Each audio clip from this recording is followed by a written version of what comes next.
Check. That would help. All right. We're going to go ahead and get this show on the road. Get this meeting, our 12th meeting of the year. Glad to have everybody here. Last week I spoke too soon, Rex. Rex is hiding behind the Colt McCoy sign because I bragged last week about the greatest Monday in the Touchdown Club history. Razorbacks win big. OBU with the upset of Harding. UCA big win. Arkansas State win. It was one day we all come in happy. Then everybody got beat this week. Everybody. We not only get beat, we get embarrassed by Ole Miss. You guys get upset by Southern 0-8 Southern Nazarene team. 0-9. And who knows there was a Utah Tech that came in 0-9 that beat UCA. What is the Utah Tech what? What are they? They're the Trailblazers. They're the Utah Tech Trailblazers. So Rex may not even do a segment today. I don't even know. Hey, but so great to have everybody here. We appreciate your loyalty to the club by being here. I'm just going to tell you, I know it's not easy to take the time to get here, but most everybody, I was talking with Colt today. Colt's talked to several folks who know about our club and spoke very highly of it. So oftentimes, and I send out this sizzle reel, you guys have seen it, where guys like Ray Lewis and Brett Favre are going, my gosh, the reception. Greg McElroy said, I've been to a lot of touchdown clubs, but never have I been to one where everybody's so engaged, laughing, engaged, listening. I think that's, he said we could tell this club is passionate about football. And so you being here is a big deal. So I don't take it for granted that you take the time to get here, because it's not easy. You got to find the parking garage, do this, come up, go through all the things. So thank you so much for being here. You're gonna love Colt McCoy today. You can make the argument, Colt, between you and Kellen Moore, the winningest quarterback in the history of college football. The history of college football, Colt McCoy right there. So you've got 45 wins. Kellen Moore has 50, but your percentage is better than him. Plus, you played in a much tougher conference than Kellen Moore did. But I'll tell you, I love it when we have the best in the history. We look up there at all of our awards of some of the greatest to ever play the game and people we respect. So not only is Colt McCoy a great player, or was a great player, he is a great person. Wait till you get to hear from him today. What a year. Pittman, Favre, Ray Lewis, Dickerson, Yurchek, Fisher, McElroy, Mullen, Nathan Brown, DJ Williams, Joe Adams, Jarius Wright, Butch Jones, Colt McCoy today. And then next week, you better buckle up. You better buckle up next week, because coming in hot, Barry Switzer, Ken Hatfield, and Freddie Marshall celebrating the 60th anniversary of the national championship for the Razorbacks in '64. And I love Coach Hatfield will be doing his obviously sportsmanship award at the end of the year. But Barry Switzer hadn't changed a bit since he was 25 years old. He's just as salty language, and he's still doing business deals. But he's a mess. But it's going to be great. I do want to make one announcement. So we're going to have Barry, Ken, and Freddie, and then we're going to have Jordan Rogers, who was former quarterback for Vandy, who is now doing great work on the SEC Network. Also was in The Bachelorette. Many of the ladies have asked me if his wife is coming. I do not know. I'm not responsible for that. But he's going to be our last meeting of the year. We're going to do our Ken Hatfield Sportsmanship Award with Jordan, and we're not going to be able to finish with David Pollock.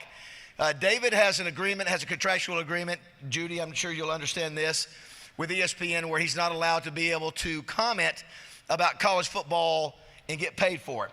And so I did this deal with the agent thinking that maybe they could work through that thing, and we didn't. And so we don't want to threaten his agreement, his agreement with ESPN. So we'll get him next year. We still have 14 meetings. It would have been the 15th meeting, and we'll look at whether or not we'll do the banquet in January. But the main thing, Jordan Rogers will be the last. If you want to be a part of that meeting, I'd love to have you as a sponsorship, because it's one of the most motivating, inspirational deals where we honor the great high school kids here in Arkansas that aren't the standout studs, but are the standout people on their team. So if you want to be a part of that, talk to Debbie, and she can tell you all about that. By the way, Jordan Rogers is also the brother of Aaron Rodgers. So anyway, we look forward to having Jordan. And listen, Colt's going to be great today. We're going to finish strong the last 3 weeks. The pigskin preacher, Chuck Monan, who is the pastor at Pinnacle Church of Christ, will you come up and lead us in a word of prayer?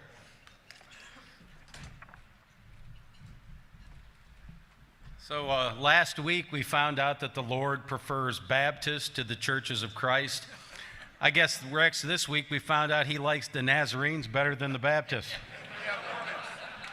Sorry, it's just too soon. But before our speaker rode his horse over to Austin, Texas, and rewrote the record books for the Texas Longhorns, Colt grew up in a good Church of Christ family. His mom and dad, Brad and Deborah McCoy, they came over to our congregation in Little Rock a few years ago and did a Parents' Day. I understand your grandfather was a great singer, too. He had a singing group. You need to know this. This guy thinks he's a singer. So if Baz busts into one of those stately hymns of the church, like He Touched Me or In the Ghetto, he'll go Acapulco with you. So if you guys want to start singing, that'll be good. Colt, good to have you here, man. Let's pray together. Father, we're thankful for the collegial atmosphere that's here for among family and friends, be able to get to see people we haven't seen in a while. We're thankful to celebrate the great sport of football and the lessons that we learn. We're thankful for Colt and the good that he's done in his life, his family, and we pray your richest blessings upon them. Father, especially tonight or this afternoon, we pray that you be with the Stormont family as Jonathan's father continues to battle Parkinson's. Be with him and them and give them strength and comfort. In Jesus' name we pray. Amen.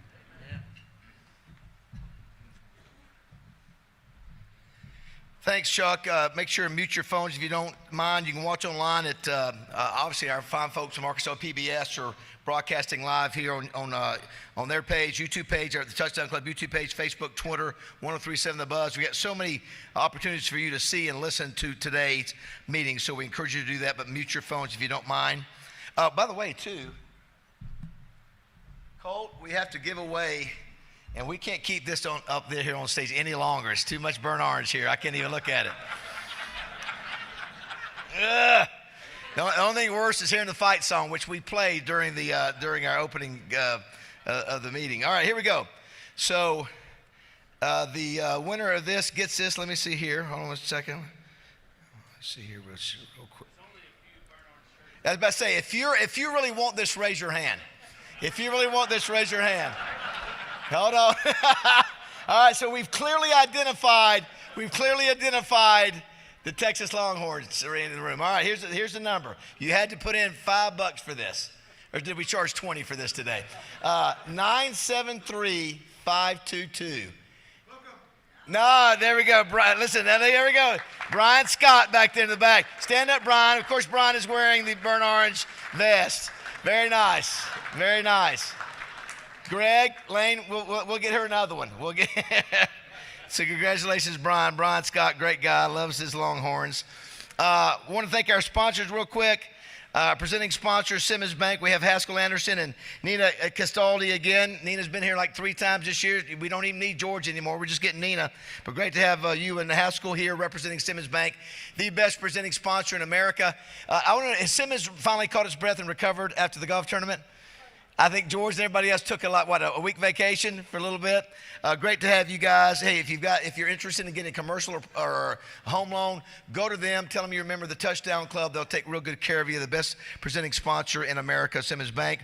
Stevens, really pleased to have them with us this year. 1933 to 91 years, that is. They are the nation's largest family-owned financial service firms, one of them.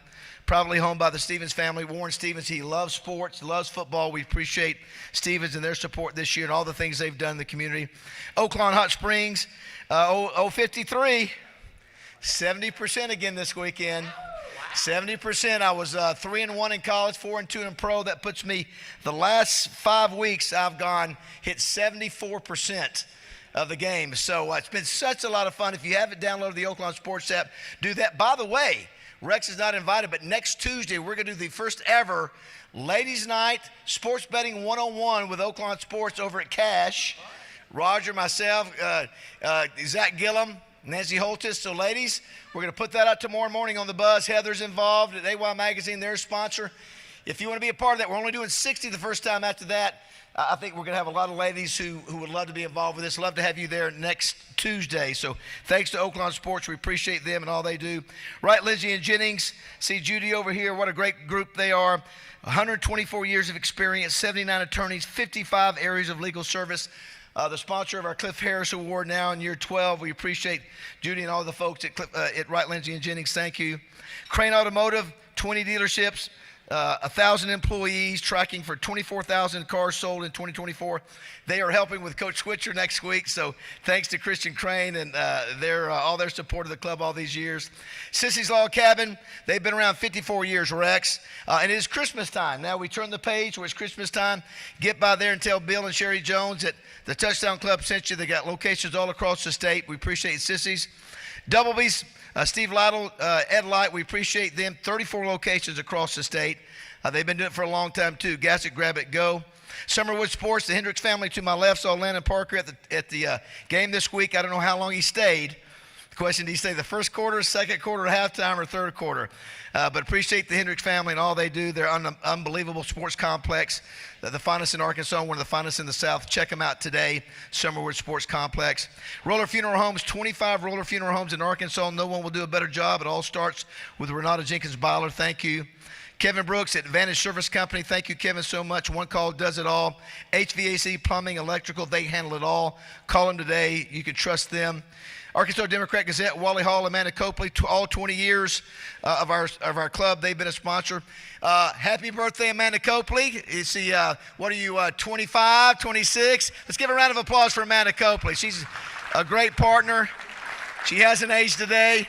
Wait till you hear the numbers for this year's Player of the Week, for this week's Player of the Week.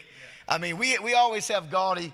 This is maybe the all-time, right at the all-time gaudiest, but we're excited about that. Thank you guys for what you do for us. The Hatcher Agency, I see Greg Hatcher back there today. Lane's here today. He's up for the Arkansas Sports Hall of Fame. We all voted for him this week. We hope he gets in this year. All the things he does for the state. Also, Twin City Limo and Popeye. Thank you, Greg Hatcher, for what you do for the Touchdown Club. We appreciate you. Simmons Bank Arena, last week was the 25th anniversary, Rex, so I went to the little celebration. I don't know if you guys know this number. And I don't think Michael has shown his face since we beat the crap out of him last week, 2 weeks ago down at Starkville. So since they opened 25 years ago, the total economic impact of Simmons Bank Arena, $433 million total economic impact. Total number of attendees for Rex for all these shows, for almost 4,000 shows, 10,013,177. Wow. And all the folks who volunteer to try to raise money for their nonprofits, in the 25 years, they've given away $5 million for those nonprofits. So thanks to Simmons Bank Arena and the great job they do. I'm going to bring up Todd Dennis here in just a second with Pulaski County Farm Bureau for a special guest we have here today. This guest here today, he will set the record for us today. I'm not going to tell you why. He sets the record for us today, and nobody will ever break it. But you're in for a treat. We'll bring up Todd here in just a second. War Memorial Stadium, 76 years. The Gray Old Lady opened back in 1948, thanks to John Latch and Mark Pike. Arkansas Urology, we have Dr. Molly Meek, who's actually starting today with Arkansas Urology. Molly, welcome. She received her medical degree from the University of Arkansas Medical Sciences in 2004. Great to have her day one. Where's Molly at? She's on the bus. She's not even here, so I'm sorry I brought her up. She's on the what? She's on the bus. You know what? Just being a superstar. We're either on the bus, we're here, but great to have Molly. Welcome to Arkansas Urology. She's a Commodore. By the way, too, I see Congressman French Hill and his wife Martha Hill. Give it up for them, everybody.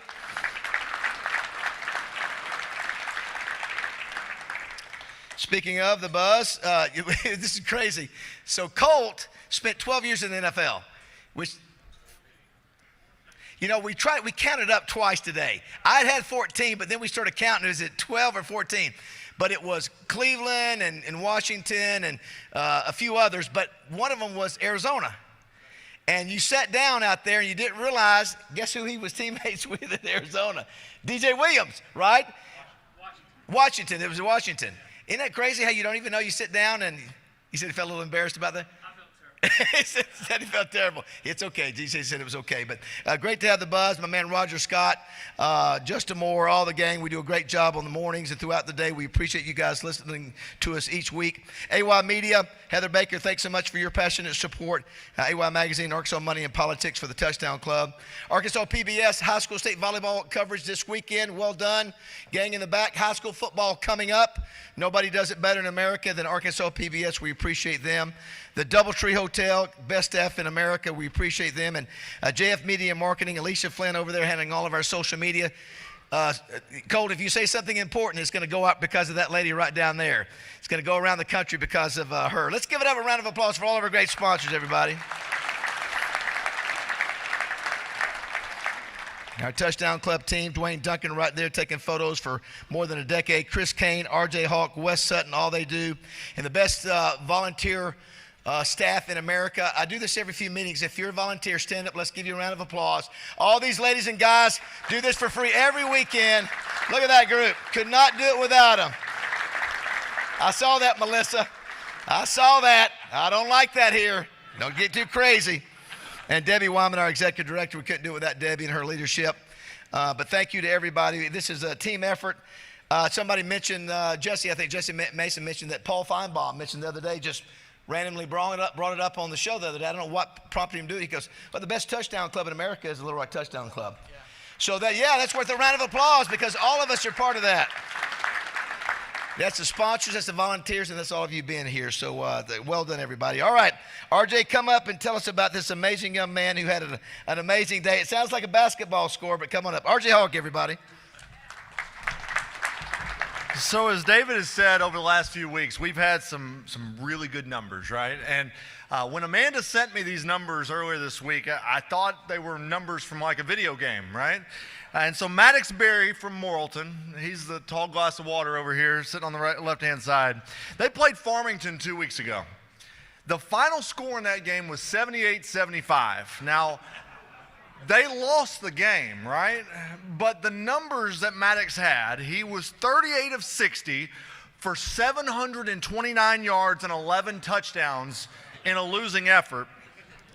The 729 yards was third most in state history. The 11 touchdowns set a new state record for a single game in the regular season. So round of applause for a state record. Now, I talked to his parents, Jennifer and Jeff, just a moment ago, and they said, well, last week he played Valonia. And I said, well, how'd that go? Well, we didn't win that game.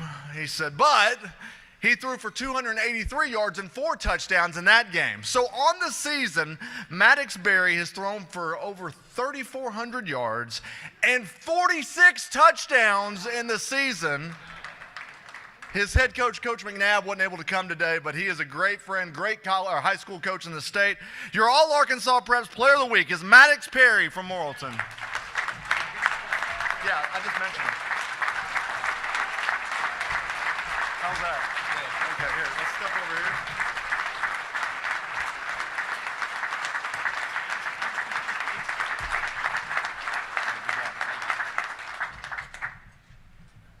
Young man has a good head of hair on him.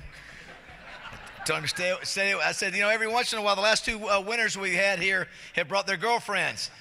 And I says, where's yours? He said, my mom's here. That's well said. That's right. Okay, Colt McCoy, you know what Colt McCoy said? Colt said, you need some defense, is what he said. All right. I told Rex, just like last week was great, Rex, probably not. Don't take much time on it. Don't take much time. At least I know the Razorbacks, Rex. For the weekend recap, give it up for Rex Nelson, everybody.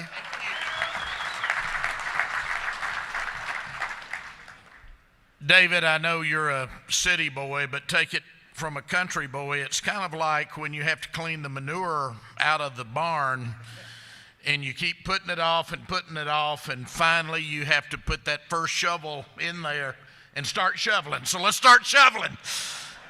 Last week I stood up here and talked about how nice it was that all 4 of our Division I teams had won. Well, last weekend they went 0-3. Thank goodness Arkansas State had an open date. Arkansas gets flat out embarrassed by Ole Miss. UAPB gets destroyed by Jackson State. UCA, as we've already heard, loses to an 0-9 team. It had started on Halloween night on Thursday, as mentioned, in Division II. Ouachita, number 3 in the country, lose to an 0-8 team in what many are calling the biggest upset in Division II history, period. So let's get moving. Arkansas 63, Ole Miss 63, wishful thinking. Ole Miss 63, Arkansas 31. Jackson Dart passed for a school record 515 yards and 6 touchdowns, 5 of them to Jordan Watkins, and he just completed another one, it looks like. Still coming. Bad dreams. Rebel defense also had 8 sacks, largest margin for Ole Miss ever in this series. First Ole Miss win in Fayetteville since 2008. Ole Miss finishes with 694 yards of offense, 562 of them through the air. Arkansas falls to 5-4, 3-3 in the SEC. Ole Miss 7-2, 3-2. Jackson State beats UAPB 41-3. Now, Coach Prime may be gone, but Jackson State still draws the biggest crowds in FCS. That was a crowd of 34,932 in Jackson on Saturday. Golden Lions are 3-6 overall, 2-3 in the SWAC. Jackson State 7-2, 5-0 in the SWAC. And then, got to do it, Chris, I'm sorry, nightmare in St. George, Utah, as the Bears fall 34-21 to Utah Tech. UCA had 6 turnovers. Bears fall to 6-3 overall, 3-2 in conference. Utah Tech had 14 consecutive losses coming into that football game. And then on Thursday night, as I said, it was the Halloween House of Horrors at Cliff Harris Stadium. 0-8 Southern Nazarene visiting 8-0 Ouachita. Nazarene had lost all of its previous 10 games against Ouachita. They trailed Ouachita 17-6 in the third quarter, take the lead for the first time with 24 seconds left in the game. They go for 2. Ouachita intercepts it, almost runs it all the way back. That would have been a safety and a 1-point win. Amazing. They get him by a shoestring, though. It doesn't happen, so that falls. My goodness, what a week. Now, let's get to some good stuff, because Halloween was a lot better pigskin for the Church of Christ. Harding moved to 8-1 on Thursday night with a 56-14 win over 5-4 Southeastern Oklahoma. Braden Jay had 161 yards rushing and 3 touchdowns. And them Boll Weevils, UAM moves to 4-5, 24-20 over Oklahoma Baptist. UAM trailed 17-3 in the third quarter of that game, but came back to beat 2-7 Oklahoma Baptist. Henderson having a great season under its first-year head coach, 7-2 following a 44-10 victory at 2-7 Northwestern Oklahoma. Reddy's had 250 yards on the ground. They also had 3 touchdown passes from their fine quarterback, Andrew Edwards. Southern Arkansas also having a great year. SAU is 7-2 following a 48-14 win at 2-7 Southwestern Oklahoma. Judd Barton, their fine quarterback, passed for 374 yards and 3 touchdowns. Arkansas Tech falls to 4-5 with a 23-13 loss to 4-5 East Central Oklahoma in Russellville. So in the GAC, with 2 games left, you have Harding and Ouachita now tied for the conference lead at 8-1. If they both win both of their final games, they will share the conference championship and both get playoff berths. 9-2 won't get you in this year, though. Both have to win out. 8-1. SAU and Henderson are both 7-2. Arkansas Tech and UAM are both 4-5. Wasn't any better For Division III and NAI, Hendricks is 3-6 overall, 1-5 in conference, a 26-7 loss to Trinity. Line is 1-7 overall, 0-6 in conference, a 45-10 loss to Texas Lutheran. Arkansas Baptist is 1-8 overall, 0-7 in conference, a 45-6 loss to Wayland Baptist. Now, on to the SEC in the cocktail party at Jacksonville. Georgia beats Florida 34-20. Carson Beck threw for 309 yards, 2 touchdowns. Bulldogs moved to 7-1, 5-1 in the SEC.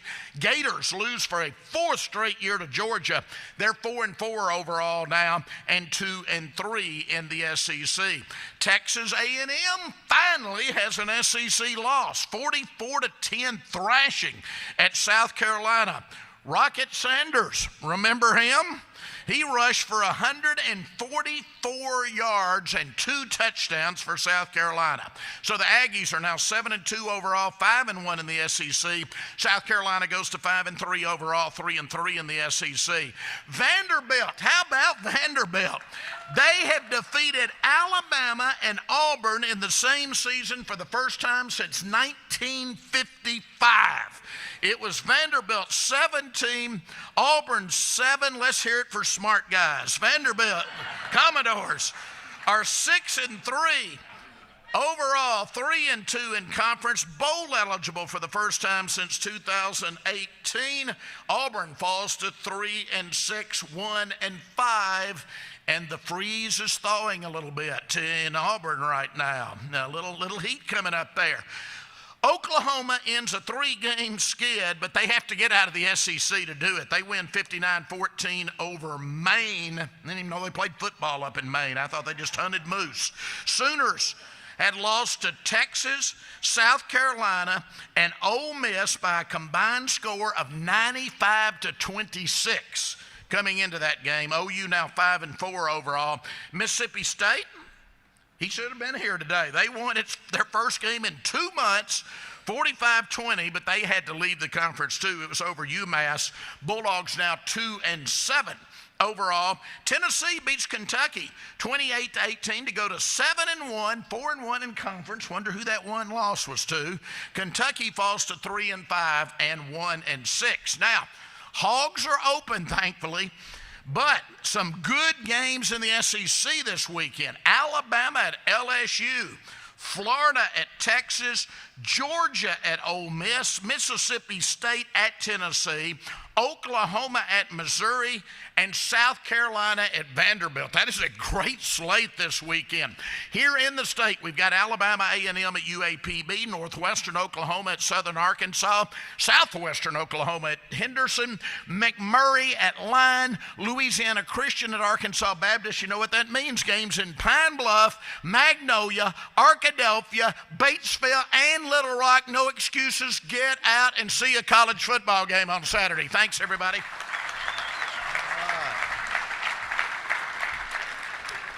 Thank you, Rex. Tomorrow, of course, is a voting day, so I encourage you to get out and vote, regardless of who you're voting for. Make sure and do that, because there are a lot of people in the history of our country that gave their lives and gave time so that we would have the ability to vote. One of those individuals is here today, a very special guest. Todd Dennis, I want you to come up now with Pulaski County Farm Bureau. And I was wondering, you tell me, Todd, does retired Major Davis, do we want him sitting there? Do we want him to come up here? Where do you want him to be? He's good right there. Okay, so I want you to turn your eyes over here. Major, would you stand up, please? This is Major Foster C. Jock Davis of Russellville. Let's go ahead and give him a round of applause. You're getting a standing ovation. We haven't even talked about you yet.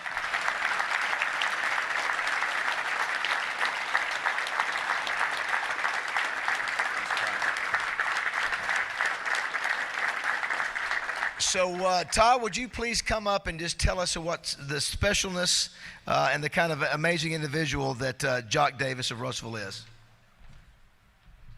Thank you, David. It's hard to believe that a very short 12 weeks ago, we all gathered at the War Memorial Press Box for the speaker lineup announcement. And at that meeting, Chris White of Simmons Bank stood up, and the first thing he said was thanking our veterans. And that was very fitting for where we were at War Memorial Stadium. And so that brings me to this moment. Next Monday is Veterans Day. And Farm Bureau insurance companies, we cherish our veterans as sure as I know you do as well. We have veterans present here today, and we thank you for your service.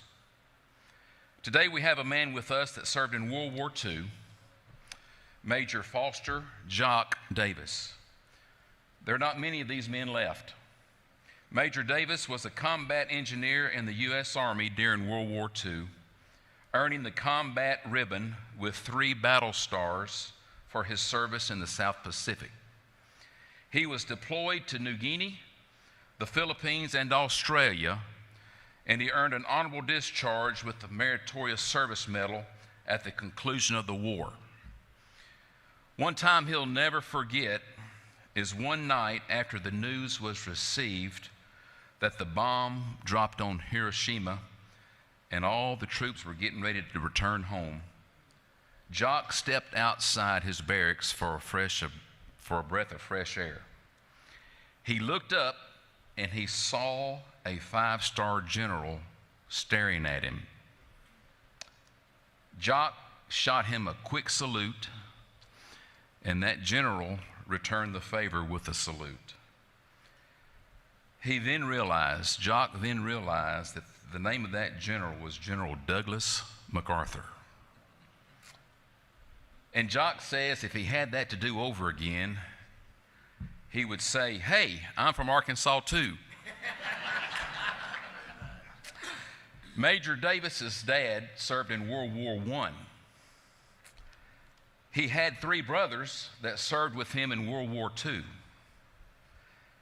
His 3 grandsons served in Afghanistan and Iraq, and they continue their service to this day. When asked if he was drafted into the service or enlisted, Jock responds, "I lied about my age." He was only 17. He wanted to serve. After he'd returned home, he went to Arkansas Tech University for his degree, and he served in the Arkansas National Guard for a total of 37 years of service. Jock was born in Malvern. He grew up in Prescott. Go Curly Wolves. And he now resides in Russellville, and you will be hard-pressed to find anybody in Pope County that does not know nor has heard of Jock Davis. He will never forget, as they returned home from the war on that ship, they saw the Golden Gate Bridge with a mass of people standing on it, welcoming them home.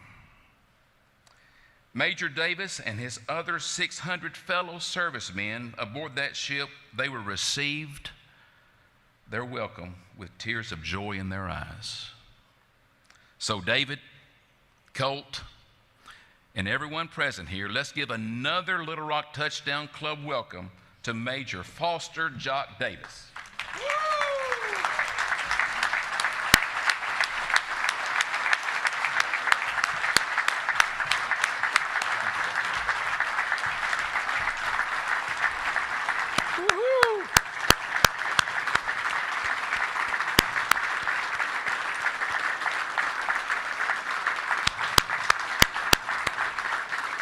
What an honor to have you here, Jock.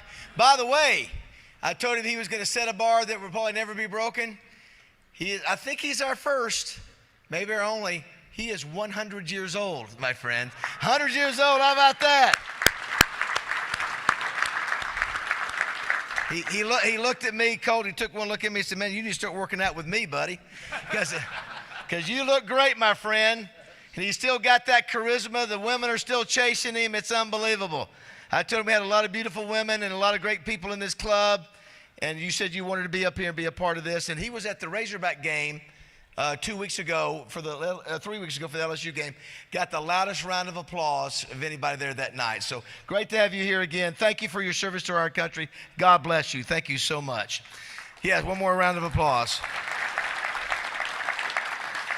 All right, so when we look at this intro by Steve Sullivan of Colt McCoy, I want you to look at the high school video. So, Colt, you were about 160 pounds. So, Class 2A. So, Class 2A, he's not Class 5A in Texas, not Class 6A, Class 2A, 160 pounds. But I'm going to tell you what, you know what that 160-pounder turned out to do with his career. Let's take a look. Colt McCoy is a Texas high school legend. At Jim Ned High in Tuscola, Texas, McCoy threw for almost 10,000 yards. He's the all-time leading passer in Class 2A history in Texas. From there, it was on to Austin. McCoy keeps it again, and Colt McCoy racing up the middle of the field. Gone! A four-year starter, Colt won or shared the team's MVP honors all 4 years. The only Longhorn to ever do so. A two-time consensus All-American, Colt won every major award except the Heisman Trophy. His career record as a starter was 45-8. He threw 112 touchdown passes in 4 years. He also ran for almost 1,600 yards in college. A 13-year NFL career would follow. His most productive season, 2011, when Colt threw for 2,700 yards for the Browns. Please welcome one of the greatest Longhorns ever, the real McCoy, former Texas quarterback Colt McCoy. And they're going to roll and throw out of that formation. He's going to keep it.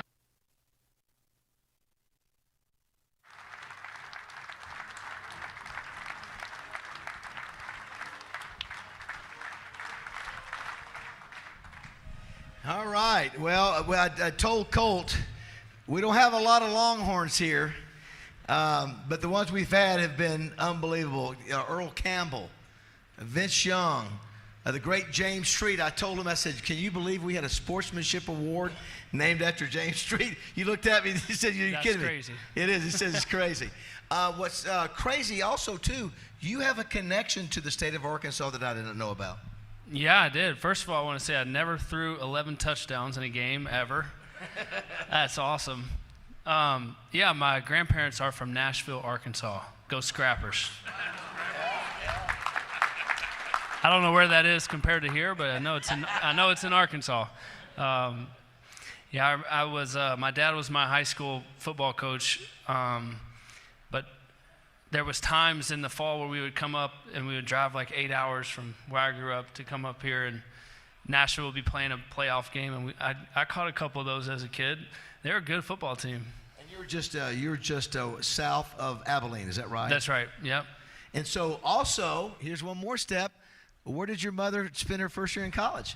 Oh yeah, my mom played basketball at Harding. So I got two connections here. So you might have to have a quarterback award for. I got some Arkansas in my blood, you know. He did say, he said, "Where's your quarterback award?" I said, "We got enough bronze behind me. That's all we're gonna do."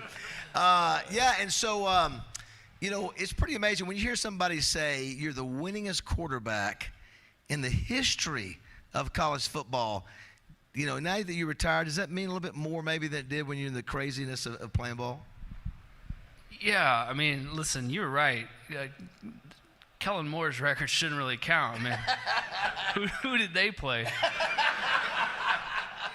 I'm kidding. You know, when I think about that, I just think about how fortunate I was to play 4 years. I don't know that there'll be many guys this day and age that stick around and play at the same school for 4 years. The landscape has really changed, and I never had a coaching turnover. I had Coach Mac Brown, who's been here before, Greg Davis, who won the Broyles Award, outstanding coaches, and I just got to be in that system. I had great teammates, and the expectation was to win, and so I felt that every single day, and I wanted to go out there and play as good as I could for all those coaches and players around me, and for you know, the opportunity that I got to go to Texas. I mean, I sat my first year behind Vince Young, who's also been here. Those were pretty big shoes to fill. And I remember holding a clipboard in the national championship game when we beat USC. And I was just praying to God that nothing would happen to Vince Young so that I would not have to go in that game. I had some soul searching to do to figure out. I don't know if I can do this. I don't know if I can play college football at Texas. I'll just go back to Abilene Christian and play football and basketball and be just fine. But it all worked out, and very thankful for my time at Texas. On our morning show, Morning Mayhem, with myself, Roger, and Justin Moore, who's a country music artist, we were talking the other day. There is not a greater name that you could ever create for being the quarterback at the University of Texas than Colt McCoy. So what's the genesis of Colt McCoy, if you don't mind sharing? It's a great question. My dad was a football coach, and my first name is actually Daniel, but for generations, my whole family has gone by their middle name. So since the day I was born, I went by Colt. And I don't know, I guess my dad just had good judgment. Maybe it was my mom. I don't know. You know? So should ask. So what's crazy? This is an amazing stat. Talking about 11 touchdowns and over 700 yards passing. Once you started playing like junior high ball, maybe it's pee-wee, midget, whatever it was. I don't know what they called it back then. But when you started playing, you never lost a game from when you started at age what? What do you think? I started football in 7th grade. So from the 7th grade, you had never lost a game until the state championship of your junior year. So I saw a story where you lost and your dad came out, you were bawling. You were so upset, and your dad came out and said, "Come on, Colt, listen, I know it's tough." And then it hit him to realize you had never lost ever a football game in your life until you got to your junior year in high school in the state championship. I mean, that's pretty darn remarkable to have that level of success. Yeah, I was so pissed off, I didn't know what else to do, so I just started crying. Listen, I got to play a lot of sports in high school and went to a small town. You mentioned 2A. We were one classification above 6-man football. I mean, I was just glad we had enough kids to play 11-man football. But we played basketball, I ran track, I played baseball, I played tennis, I played golf. You did all those things in high school so you could have a team. And I had lost some games in these other sports, but never in football. And when it happened, I was just so confused. I was like, this wasn't supposed to happen. We worked too hard for this. But I'll never forget. It was a good lesson, and put me in the spotlight here. I'll tell you what happened, why I was really pissed, okay? We went to, my school was called Gymnet High School. It was a consolidated school district, so it was a county school. It was a bunch of farms. Some of my best friends lived 45 minutes away from me. Probably similar to parts of Arkansas, you know what I mean? Farmers and everybody spread out. Anyways, my dad was the head coach, and we had a booster club that supported our town and our school. And we thought we were good enough to go to the state championship, and they promised us. They said, if you guys make the state championship, you guys get to play in AT&T Stadium or the Cowboy Stadium. That's where all the state championships were played. This was the old Cowboy Stadium in Irving. And I, as a kid, since my dad was a football coach, used to go to all the state championships. You could get one ticket, and you could watch all the classifications, watch the state championship. So we were good enough to get there, and we made it. And we didn't have enough money to pay Jerry Jones to play in Cowboy Stadium. So we played at Ennis High School, right outside of Dallas. It was snowing. It was freezing and windy. And I couldn't throw the football. It was stinking cold. And we ended up getting beat my first game, so I had all these emotions. If we were playing indoors, I promise you we would have won.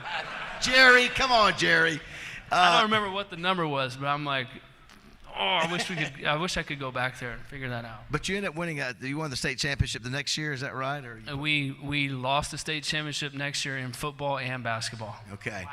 So I mentioned you're 160 pounds, 6'2", whatever, and you weren't really sure that you'd ever get a call from the flagship University of Texas, to play quarterback, even though you put up monster numbers. I mean, you put up monster numbers at a 2A school.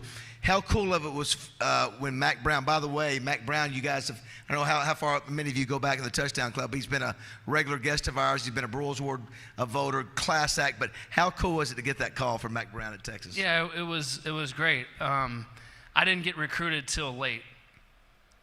And it was actually late in my junior year, I was running track at the time, and I get a letter in the mail from Texas, and they asked me to come to their one-day football camp, and it was the same day of the regional track meet.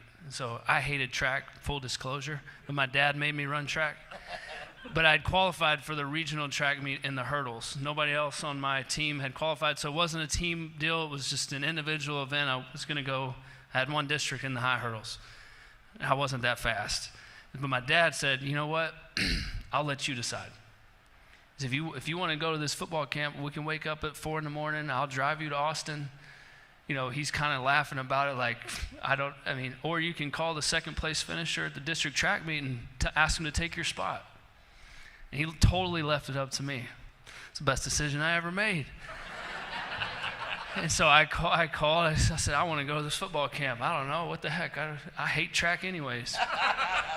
So he drives me to Austin. We wake up real early. And when I get to campus, there's Austin, the University of Texas is big. So there's a practice field here and then the game field. And so all the people who the coaches didn't know was over on this field. And that's where I was. And all the people they were recruiting were on this field. And by the end of the day, I thought I was throwing the ball pretty good. By the end of the day, I ended up on this field, and it was Mark Sanchez. It was a guy named Ryan Perilou. Those were all guys in my class, and so they had offered those guys. So we're walking out to the car, and one of the UT guys says, "Hey, Coach Brown wants to see you guys in his office." I was like, "Okay." So me and my dad, we go back up. We sit down. It's Coach Brown and Miss Sally, his wife, and they like, so, son, where are you from? I never heard of it. What classification? 2A. 2. Do y'all play 11-man football? Yeah, we do. This is my dad. He's my football coach. And so we got to talk, and so we left, and it was great. We were in there for about 30 minutes, and I get in the car, and I shut the door, and I'm like, Dad, listen, if I have the chance to go to University of Texas, that's where I want to go. And I remember my dad, he's driving, he's like, yeah, every other kid in the state too, buddy. Good luck. We go home. It's Saturday night. We wake up Sunday morning. There's a FedEx package on my front door, and it's a handwritten note from Coach Brown giving me a scholarship to the University of Texas. And that's how it happened. Then you get a chance to go and to be that first year there, to be with that team with Vince Young. Playing that, to be there at the Rose Bowl, to see maybe what some consider the greatest performance by a quarterback in the history of college football. It's the best I've ever seen.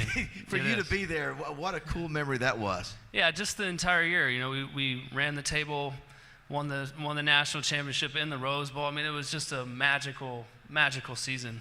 And then I had to go earn the job. Texas is going to get the number one quarterback recruit in the country every year, and we got him every year when I was there. And, I think Coach Brown had a comfort level of knowing that my dad was my high school coach, and so, I could take it, essentially. So it was never anything given. It was always earned, and the expectations were always high. And, I came into the smallest class in Texas history. We had 13 players in our recruiting class. Normally there are 20, 25 players. Well, we were ranked like number 3 in the country, number 2 or 3 in the country before I committed. And when I committed to this small class, we dropped out of the top 10 because I wasn't rated. So all my, my guys in my recruiting class always gave me a hard time. And I told them, I was like, I promise you I'm gonna pull through for you guys. You just hang with me. Yeah. So it was awesome, and got to sit as a redshirt freshman during that year, and then go earn the job after that. The reason he is the all-time winningest coach is because you played as a freshman. You come in under the pressure of following a national championship in Vince Young and have a really good freshman campaign, win a lot of awards. You go into the second year. I think you had a good year as well. I think, what was the bowl game where he came to you and said you were going to split time? Yeah, my second year. My first 2 years we won 10 games, 10-3, which, the last 15 years, Texas probably would have taken that, But at the time, it was brutal because we had, won the national championship, and then you lose 3 games. You lost 6 games in 2 years, and it was tough. Going to class was tough. And, I got to the Holiday Bowl. I turned the ball over too many times my sophomore year, according to Coach Brown. And he just said, hey, look, I'm gonna every third series, I'm gonna put the backup in. I just want to see what he can do. Who was that? His name was John Childs, and kind of maybe lit a fire under me a little bit, and still won MVP of that game. We scored like 60 points, and the rest is history. But I told Coach Brown thank you a few years ago. So you come back. I guess it was the third year, your junior year, where does anybody remember when Arkansas had to go to Austin and play this guy? Anybody remember that? So one of the things I love about this story, he was telling me earlier this morning, when Arkansas, it was your junior year, when Arkansas went to Austin, it was Bobby Petrino's first year.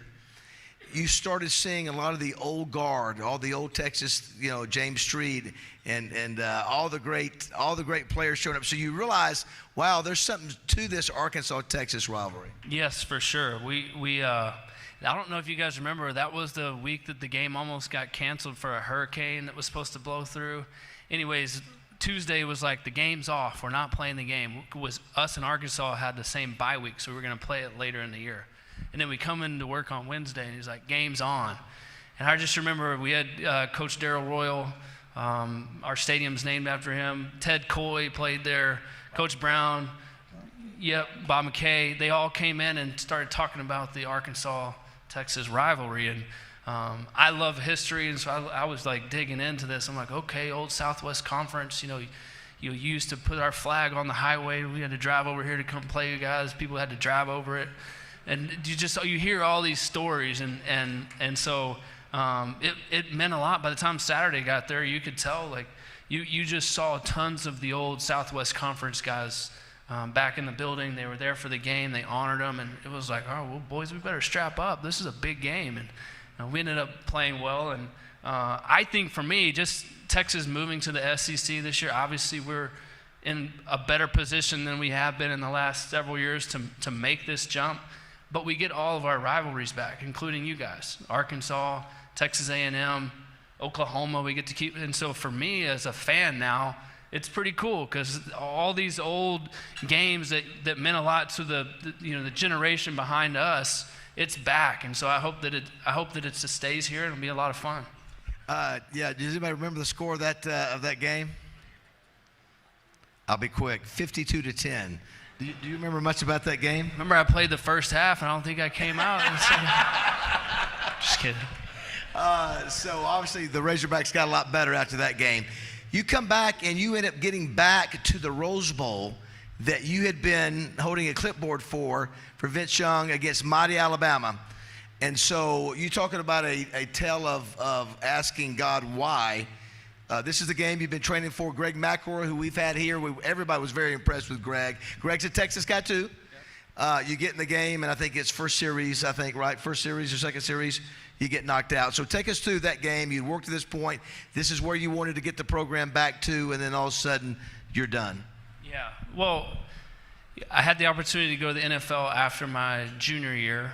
Had come back that I was going to be a first-round pick, and so I go to Coach Brown's office, and he's listing me all the reasons why I should come back, and I wanted to, in my heart, I wanted to come back. I love my teammates, my coaches, and you hear it all the time, but you really do feel like, I got exposed to that my redshirt year, and then, every year was trying to get back to the national championship, and this year was going to be at the Rose Bowl.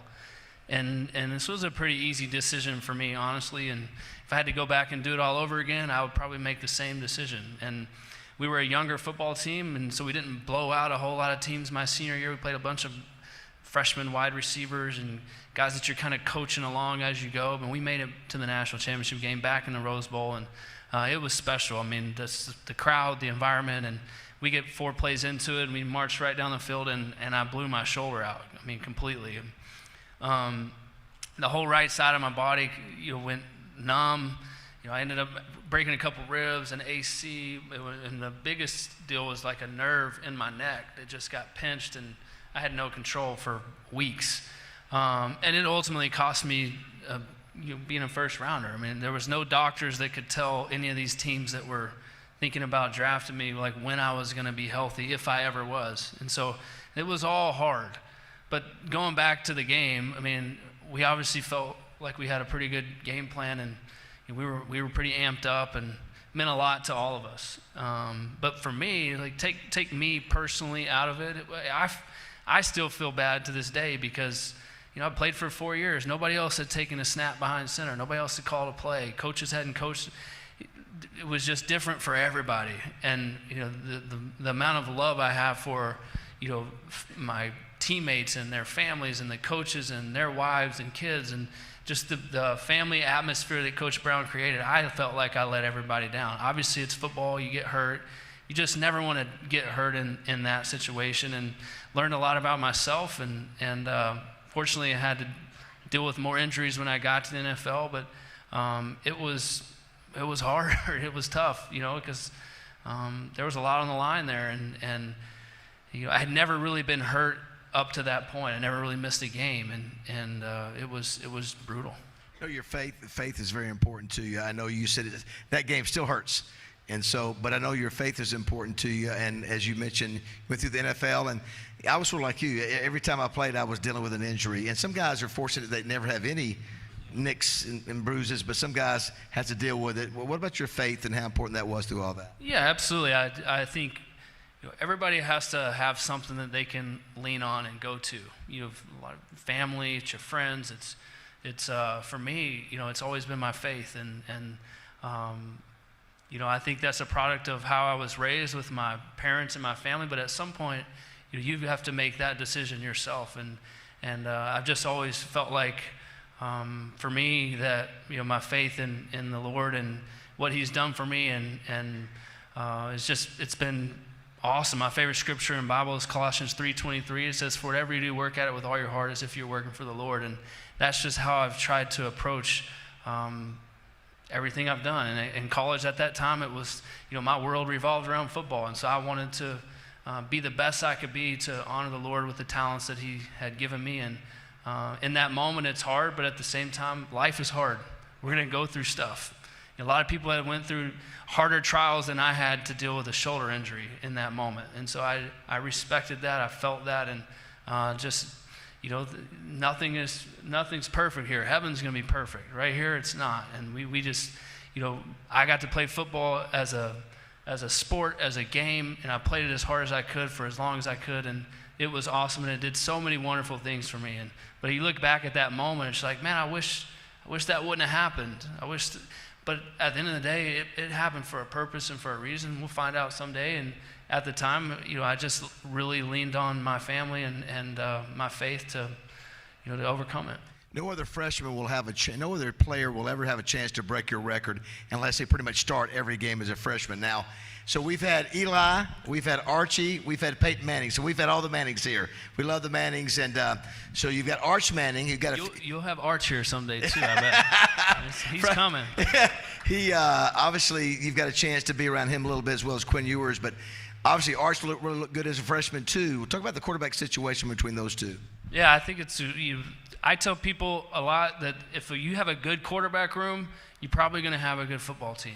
And I think that's the state of Texas right now. Quinn's played a lot of ball. He's in his third year.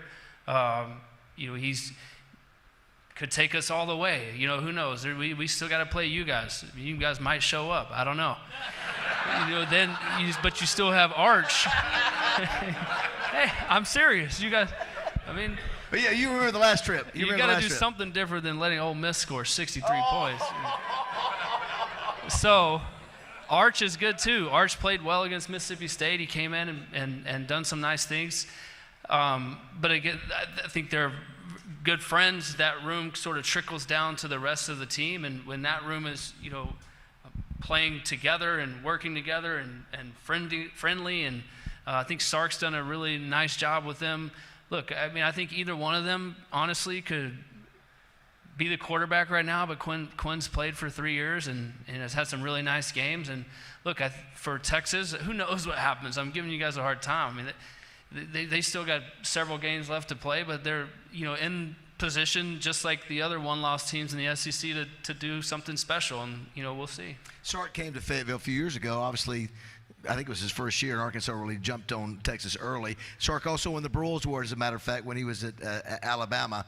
And so, yeah, it's really a crazy year. Now, you're doing broadcasting for the Big Ten.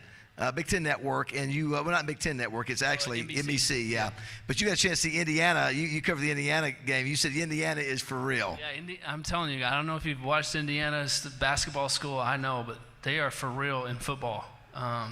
They're balanced on offense. Their defense is strong. They're a bunch of veteran guys.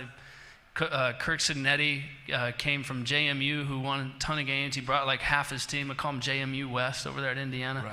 But they are fast. They're physical. They're athletic. And you heard it here. I'm just telling you. I think Indiana makes the playoff. I wouldn't be surprised if they beat Ohio State in a couple weeks. Now, you obviously played for multiple teams in the NFL. I think one of the highlights had to be growing up in Texas when you were playing for the Redskins at the time. You guys beat the Dallas Cowboys at Dallas, right? Yeah, that's right. I mean, the Cowboys never called me one time. I played 14 years. Whatever. So, yeah, but we beat them on Monday Night Football. Beat them a couple times. But you growing up in Texas, I mean, listen, I grew up in the dynasty. Troy Aikman, Michael Irvin, Emmitt Smith, Jay Novacek, all these guys. I mean, Arkansas is Cowboys fans too, right? Yeah, Jerry Jones. I mean, so I loved the Cowboys. It was hard not to love the Cowboys. You go to the NFL, you're like, man, my childhood team, wouldn't that be awesome? But if they don't ever call you, you certainly want to beat them. That game was always circle. You did. Beat them several times. So has anybody seen Colt in the Progressive TV commercials last night? National. So what the premise is, they call you in, there's a beehive up there and they need to spray it, so they call in the backup. The husband's not doing a good enough job, so they bring you in. What was the genesis of all that? Not everybody has a backup quarterback, so just call Progressive. That's it. That's it. Yeah, I mean, when they called me to do that, I was like, I guess, they cut your check, right? I guess late in my career, I was mostly a backup, and I played pretty good when I'd come off the bench, and I was like, yeah, sure, let's do it. And you can't imagine, you film for 12 hours to get that one little That's it. I'm like, why are we doing this 1,000 times? But finally made the cut. Last thing before we let you go, obviously you did not play in the NIL portal era. Thoughts on NIL and, obviously Texas, I think, Ole Miss, who we obviously just saw this weekend, benefits from it. What's your thoughts as a former player on NIL and portal? Yeah, I get asked that all the time. I would say I'm thankful that players now can capitalize on their name, image, and likeness. I think this world is very gray. I'm for players finding a way to make some money while they're in college. I'm happy about that. I mean, I couldn't get a meal when I was in college. And so I have an issue with the transfer portal. I mean, I think if you want to sort of figure out the NIL landscape, I know there's a lot smarter people than me trying to work on that. It's just very fuzzy. I don't get it. But the portal, man, guys transferring like just constantly. Oh, I'm going to sit out after these 4 games because now I know my market value. That stuff's got to stop. I mean, at some point, can we just, maybe you can transfer once and great, but like over and over, you still got to build a team. To me, I just want to keep the sanctity of college football. I love college. That's why I'm calling games on NBC. Like, I had the opportunity to call games in the NFL. I played in the league for a long time. I just want to be around college football. I want the history. I want the Texas-Arkansas rivalry. I want it to all be pure and the same. And when guys just have the flexibility to just bump and move schools over and over, I hate that. And so I think if you can figure out a way to eliminate just the ability for everybody to bounce in and out of the portal all the time, I think that will help eventually with the how you determine who gets all the money at your school or whatever. But if school, I do know one thing: if schools want to be competitive, you got to have some money. That's just how it is. What's Matthew McConaughey like? I'm sure you got to hang out with Matthew a little bit. Is your buddy? I met Matthew in 2005, so I've got to know Matthew now. What is 2020? I mean, for a long time. He wasn't married with any kids at the time. Oh boy! All right. Right. In fact, he was filming a show. I'm trying to remember what it was, a betting show where he was actually playing quarterback, and then his character gets hurt, and then he becomes like a sports bettor. By the way, there's a lot of Church of Christ guys in here. You better be careful talking about sports betting. Anyways, so he was like, dude, I don't want a double to play me. Like, I actually want to take the snaps. And he's like, how do you hold the football? So I'm putting where's your hand to hold the ball here, how to throw it. He throws terrible. I mean, it was not good. We worked a little bit. You know, I'm the scout team quarterback. I'm a freshman. And he's like, he's pulling me off to the side. He was at practice all the time. And he did it. How did he look in the movie? I gave him like a B. I told him it was like a B plus maybe. Better than what it was when we started, for sure. But Matthew's great. I mean, Matthew's now the self-proclaimed minister of culture. I'm sure he'll be here at Arkansas when we play you guys. Probably. But just an awesome guy. His wife's amazing. He's got 3 kids, and he's a nice guy. Well, I did, by the way, since I allowed him to have some fun with a 52-10 score when he played. I did remind him that when 053 here played Texas in 1981, I think it was 42-11, number 1 Texas. So that was a big one for the Red. Anybody remember that game? Yes, there we go. So is he not? Listen, he's one of the greatest quarterbacks to ever play college football. 2-time Heisman finalist, All-American 2 times. Greatest quarterback, one of the greatest quarterbacks ever play. But can you not tell what a great guy this is? Let's give it up for Colt McCoy, everybody. Thank you, guys. Thanks, Colt. All right, next week, Barry Switzer, Ken Hatfield, and Freddie Marshall. Thanks for being here, everybody.